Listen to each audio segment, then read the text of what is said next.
over spicy. Get like me, try to book me, force pricey. Call me Brooke, call me Icey. Got the hot shit, do it nicely. Overdosing on my time like a relapse. What's up, YouTube? It's your girl Icey, aka Brooke, and I'm back with another video for you guys today.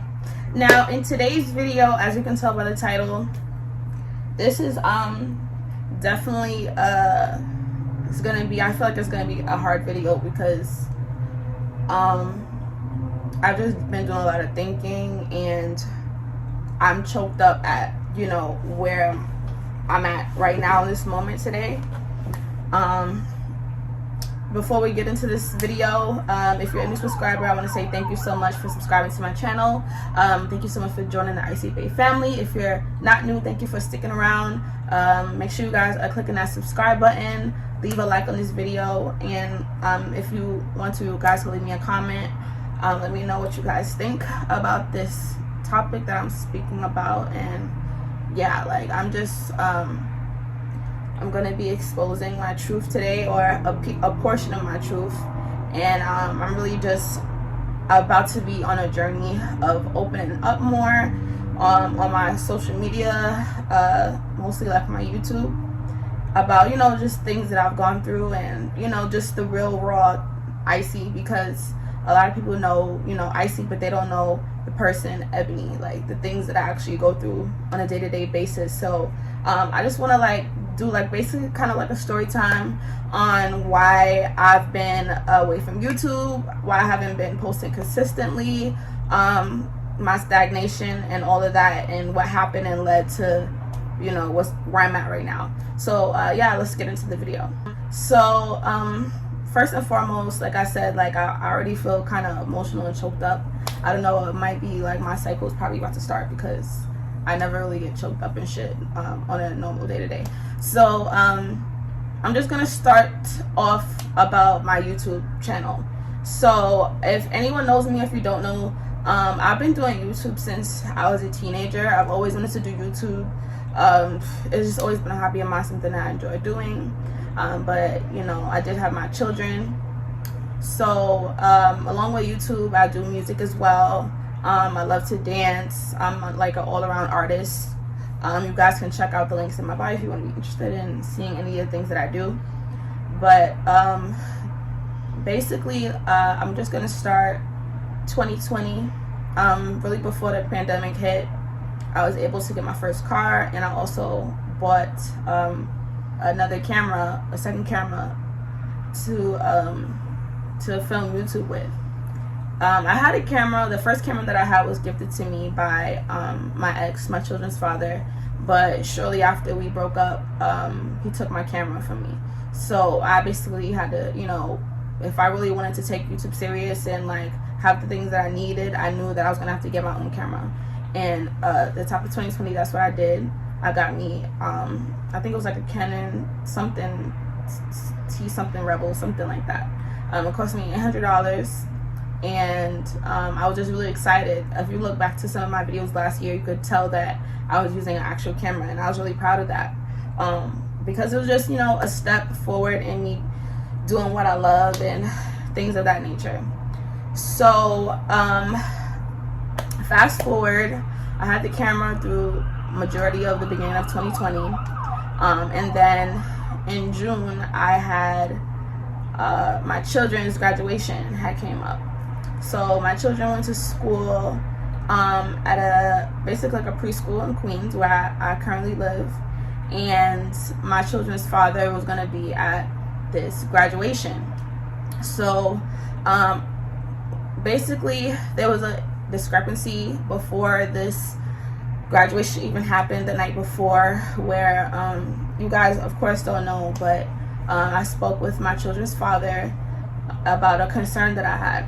The concern was basically that, you know, I asked him if he would be kind enough not to bring his girlfriend, his significant other, to the graduation. Now, the reason why I asked him this to begin with is because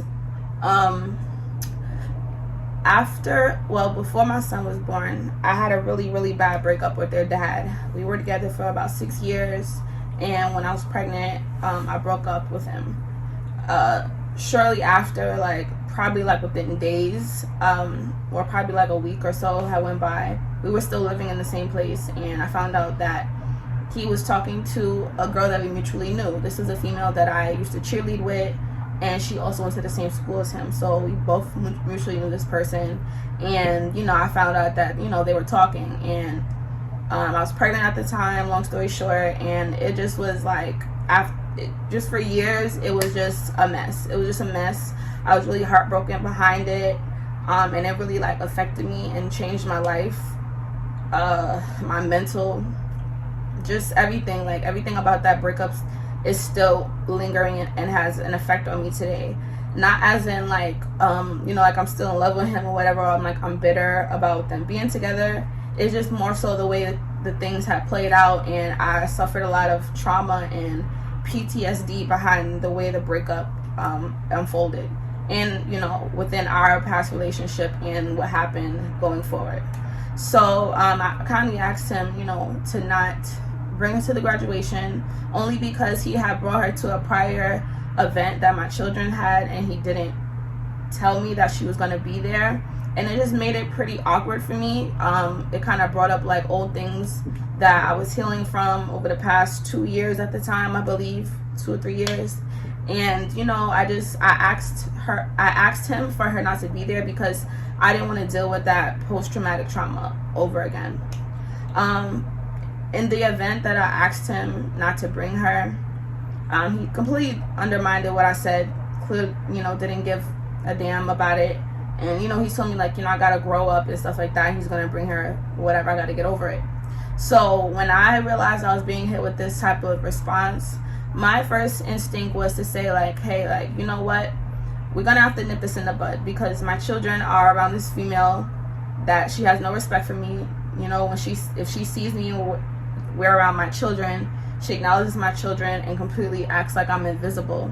And I just saw that as like, you know, a sign of disrespect. It's been 3 years since, you know, I broke up with him and y'all have been together. So if, you know, whatever the drama that it was in the past, it just has to be some respect at this point in time, because you're acting as, you know, you're a stepmom at this point. So I was just trying to find a common ground just so I can kind of like get past those feelings that I had about really not wanting to be around him or her. And I just was kind of trying to take a mature route, since, you know, he didn't give a damn about how I felt. So I was saying like, okay, like, let's just all have a conversation if it's in a bud, and trying to find a common ground. So that was my intentions of having this talk with the two of them. So now the next day goes I get to the graduation, and I meet up with the father. He already has them dressed and stuff like that. So now we're just attending the ceremony.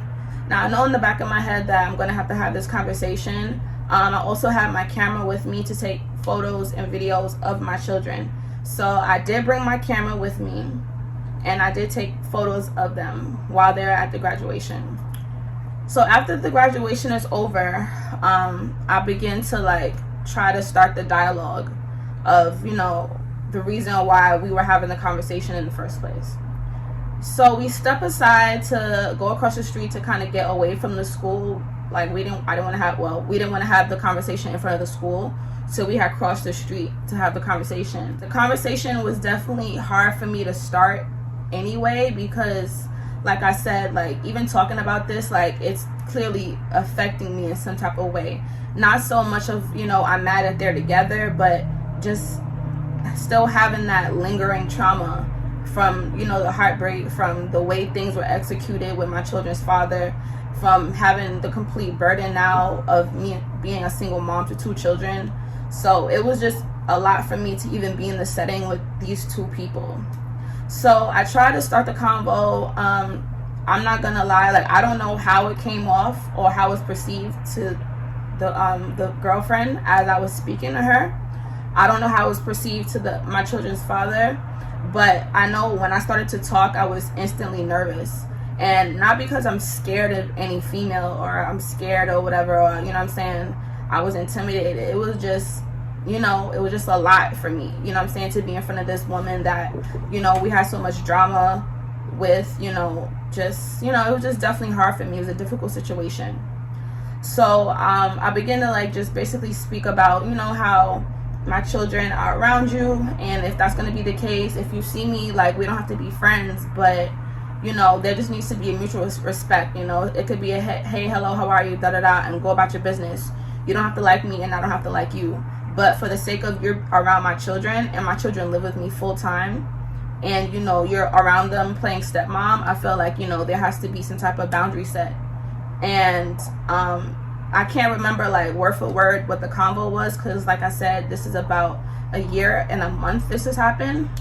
But I just know that the tone and the demeanor of her was definitely not what I was expecting. She definitely came off as if, you know, the things I was saying were just going in one ear and out of the other. And I just recall her saying, oh, well, you know, years ago, you know what I'm saying, you was starting this, you was doing that, da da da da da.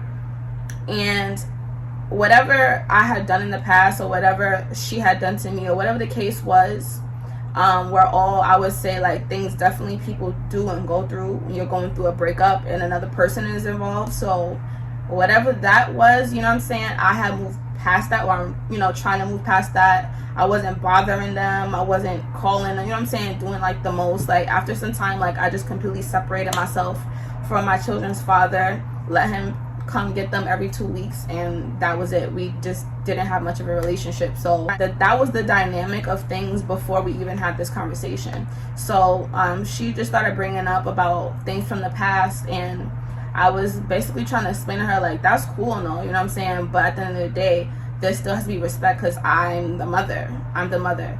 And, you know, like, her response, like, she just really didn't give a, you know what I'm saying, she didn't give a damn. She didn't, and she didn't receive what I was saying well at all. She wasn't even really trying to listen to what I was trying to say. Long story short, now we're going back and forth. My children are standing right next to me, and their father is standing right here, like, so she's here, the father's here, my children are here. And, you know, like I said, I can't say word for word what the conversation was, but it just started going left, you know what I'm saying? Jabs were being taken, things were being said, and it just came to a point where, next thing I know, boom, she punched me right in my face while my kids are standing right next to me. So once that happened, all hell broke loose from there, and it just wasn't a good time. Of course, we start fighting, and my children's father was actually holding me back from her. So basically, like, he was trying to help her, defend her, and get me off her when she hit me first in front of our children. So that for me was already like a lot. And then I could just like remember him pushing me off of her and saying like, oh, she snuffed you, Eb, she snuffed you, she got you, yeah, And it's like, I felt so offended and hurt by that in that moment. Like, I feel like that hurt me more than her hitting me in the face. Like, not saying like her hitting me in the face like hurt so bad, I'm just saying like the fact that she did that was like already enough, but him saying that to me like really let me know like, damn, like, bitch, you're really like by yourself, you're really alone, like, you really, you know what I'm saying, like, it just brought a lot to my attention. So after he said that, I'm not gonna lie, it definitely put a fuel in my ass, and I went around and I started fighting her again because I felt like super disrespected. I felt like I was clearly by myself. I only had went there to go meet, you know, the kids and come to the ceremony. So I didn't come with anyone. I just came by myself. So we went to start fighting again. And somewhere along the lines, you know, our wigs again thrown in the air. You know, I don't know if she pulled my hair. Oh, she must have pulled my hair off or something first. And then I was like, get the fuck out of here. You're not going to have me out here with my fucking meeks and you still got your cute wig on. Hell to the nah. Like, I went and I ripped that shit right off her head and I threw it in the street. Now, me doing that, I wouldn't say, I mean, I didn't know that, you know, this was going to happen. But, you know, I wound up throwing the wig in the street. And, you know, as we're fighting and stuff like that, like, my kids, I don't even know what my kids are because now, you know, I'm thrown in this position where I have to defend myself. So next thing I know, like, we're fighting and shit like that, and my kid's father like pushes me down to the ground, And my kid's dad, like, it doesn't matter, like, like, my kid's father is a bigger guy, you know what I'm saying? Like, he's a bigger guy. Like, he's not like over 6 feet. He's about 6 feet, or like under 6 feet. Like, he's really not like tall, super tall, but he's very big and stocky. Like, my children's father like played football, you know what I'm saying? And it's not even just really muscle, but he's very, like, you know what I'm saying, he has weight on him. So this man pushes me down to the ground, like on the floor, like outside on the street. And like, man, like, all I wanted to do in that moment was cry. All I wanted to do was cry, because it was just like, damn, like, it's like, this shit is happening again. Like, I went through so many traumatic situations in the past relationship that I had with my children's father, that, you know, me and him contributed to, that led to a lot of like domestic violence, and, you know, just like a really toxic home, a toxic relationship. And the fact that this was happening all over again, and it seemed to be like one of the worst instances, like, I just couldn't believe it. I couldn't believe that, you know, my children's father would let this happen. If anything, if he really didn't, you know, have any love or respect for me, I would feel like, you know, he would at least try to like mediate it and break it up. But to see that he was on her side and helping her, like, just tear me down, was probably like the most hurtful thing of all. So as my kid's father is literally sitting on top of me, suffocating me at this point, I see my son run out into the street, and now he's going to pick up her hair, you know what I'm saying? Like, he doesn't even know what's going on. And that just hurt me so much, because my son could have got really hurt. And from there, I was just like, nah, like, this is crazy. Like, enough is enough. And I was so mad, I was so upset, and I was embarrassed. And then from there, like, I just remember being on the ground or something, or my kid's father picking up my camera, and I'm telling him, like, yo, like, give me my camera. And next thing I know, like, he drops it on the floor, and he starts stomping on it. Like, literally stomping my camera out. Like, literally stomping my camera out that I brought with me to take pictures of my children at their graduation. So, wow, like, if the fight wasn't enough, like, seeing my $800 camera be destroyed right in my face, man, like, that was just like, wow, like, who would do such a thing? You know what I'm saying? Like, who would do such a thing? And it just got to the point where I was just like, damn, like, enough is enough. And I, you know, after that incident, you know what I'm saying, like, they wound up, like, taking my children and leaving me in the street, and, you know, I had to just fend for myself. I had to fend for myself. And the fact that my camera was, like, laid out on the floor was like, it was like, damn, like, what more can you take from me? You know what I'm saying? All I have is my kids. It's like, wow, like, you want to take my livelihood too? That was just so hurtful. So, long story short, after that, you know, that's what happened to my camera in the first place. But after that, like, it just, that incident itself, like, it caused me a lot of stagnation in my YouTube, because it's like, now I had to adjust to, I went from, you know, recording on my phone to getting a camera that I was so proud about. Now I have no camera, so now I have to record on my phone. And it's like, I don't know, I'm not saying like, oh, the camera like would have made me have way more content, but it's like, you know, when I had my camera, I was posting videos 3 times a week. You know what I'm saying? So I guess you could say, so like, if my camera wasn't destroyed, I feel like I would have still been on that grind for the most part, you know what I'm saying? But it just discouraged me. Like, it discouraged me a lot. And it just brought me to a place of like, damn, like, yo, it's like always something. It's just like, damn, why are these things always happening to me? Like, why are people treating me this way?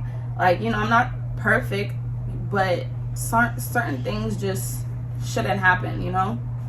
So I just been trying to figure that out, and it's damaged me a lot, like, mentally, you know what I'm saying? Like, I wanted to make this video like last year, but I just never had the courage to do it. And even now, like, this is like taking a lot from me. Like, if I post this, you know what I'm saying, well, I am gonna post it because I'm ready to just live in my truth. But you know, I don't know how it would be received. I don't know if people will listen, or, you know what I'm saying? I'm not making this to for anyone to have pity on me. The reason why I'm talking about this and why I plan to really open up on my channel and talk about a lot of things that are wrong and a lot of things that I go through is because just, you know, I'm just tired of living in a facade.